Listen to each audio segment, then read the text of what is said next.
ആ സാറേ, ഒരാഴ്ചയായിട്ട് പെട്ടി ഒന്നും അനങ്ങിട്ടില്ല. ഒന്ന് സഹായിക്കും സാറേ. ഒന്ന് പോടോ.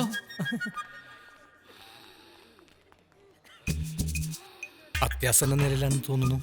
ക്രിസ്ത്യാനിയാണല്ലേ? അതെ. എന്താ? അല്ല, ഹൈറ്റ് ഒരു 5'2" കാണായിരിക്കും അല്ലേ? കാണും.